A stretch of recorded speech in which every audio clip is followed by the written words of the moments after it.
விஜயனே, கடமை உன்னை அழைக்கிறது.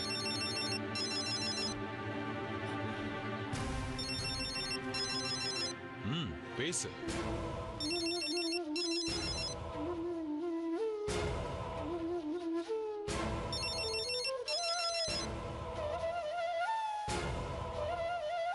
மாம்ஸ், விஜய், அத்தானோட உயிர் பூமி காத்தாம்பட்டியில பிரசமனேஸ்வர் கோயில் வாசல்ல போயிடுச்சு.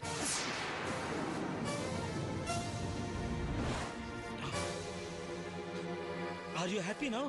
இதுக்கெல்லாம் நீயும் ஒரு காரணம் தானடா. நான் அங்கேருந்து கிளம்பி ஊருக்கு வந்த பிறகு என்ன நடந்ததுன்னு தெரியுமா உனக்கு?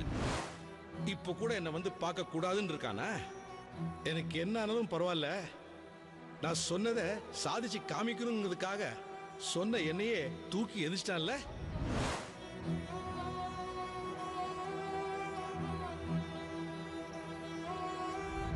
ஈஸ்வரன் சன்னதியில அவன் திருவடியில விழுந்து என் மகனை அங்கே அனுப்பி நான் செஞ்ச பாவத்துக்கு மன்னிப்பு கேட்கணும்ப்பா.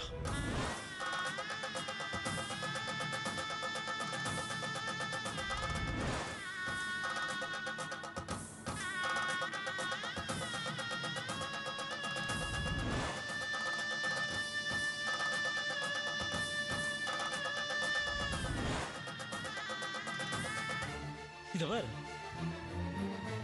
இதுக்கும் நீ வருவே வரமாட்டியோ எனக்கு தெரியாது. பட் அன்பார்ச்சுனேட்லி நீ தான் அவருக்கு ஒரே புள்ள, நீ தான் அவர் கொல்லி போடணும். பட் உன்னால வர முடியலன்னா நோ ப்ராப்ளம்,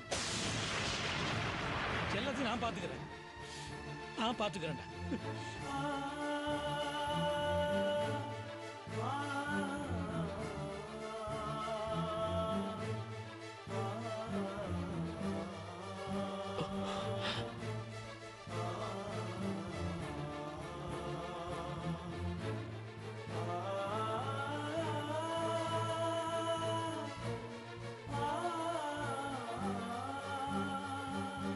விஜயனே, அப்பாவோட மரணங்கிறத நம்ம உடம்புல இருந்த ஒரு பாகம் பிரியற மாதிரி.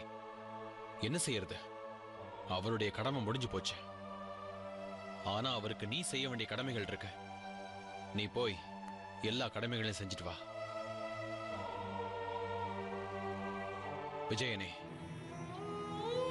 உன் அப்பா ஒன்னு நினைச்சு கவலைப்பட்டே அவர் உயிர் மறிச்சு போய் ஒரு விதத்துல அவர் சாவுக்கு நீதான் காரணம்.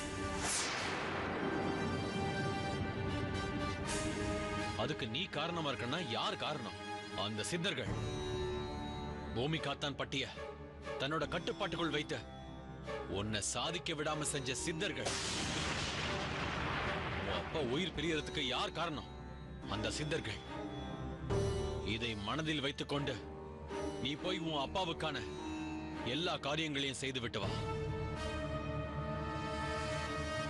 நான் அந்த சித்தர்களை ரெண்டுல ஒண்ணு பார்க்காம விட மாட்டேன். விஜயனே, உன் வேகத்தை காட்ட வேண்டிய நேரம் இதுவல்ல. எல்லாத்தையும் உனக்குள் அடக்கி வை. உன் ஆத்திரத்தை காட்ட வேண்டிய நேரம் எதுன்னு நான் உனக்கு சொல்றேன். அப்ப உன் வீரத்தை அந்த சித்தர்களுக்கு எதிராக காட்டு. உனக்காக அங்க எல்லாரும் காத்துக்கிட்டு இருக்காங்க. இப்ப நீ போய் வா.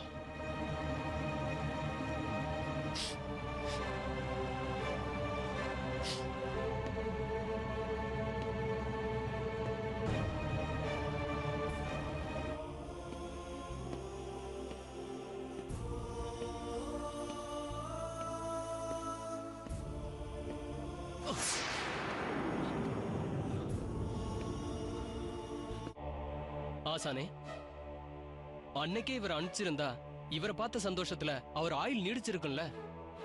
அப்போ விஜயன் அப்பா சாவுக்கு காரணம் நான் தான் சொல்ல வரியா? விஜயனை போக விடாம என்ன தடுத்தது யாரு? ஆக நடக்க வேண்டியது அவர் மூலமா நடந்துகிட்டு தான் இருக்கு. அவர் ஆயுள் நீடிக்கிறதுனால ஆக போறது என்ன? அவர் உயிரோட இருந்திருந்தா விஜயனால ஆக வேண்டியது தாமதமாயிருக்கும். இப்ப இன்னும் சீக்கிரமா நடக்க போகுது. இந்த விதியை எழுதுவது ஞானல்ல, அந்த ஈசன். எனக்கு ஒரு ஆசை, உனக்கு ஒரு ஆசை. அவரவர் ஆசைப்படி நம்மை ஆட்டி வைப்பதும் அவனே. விஜயன் மூலமாக அஷ்டலிங்கங்களையும் வசப்படுத்துவதால் இந்த வையத்தை ஆளப்போவதும் என் ஆசையை நிறைவேற்றப் போவதும் அந்த ஈசனே. நானா நாமெல்லாம் வெறும் கருவிகள் தான்.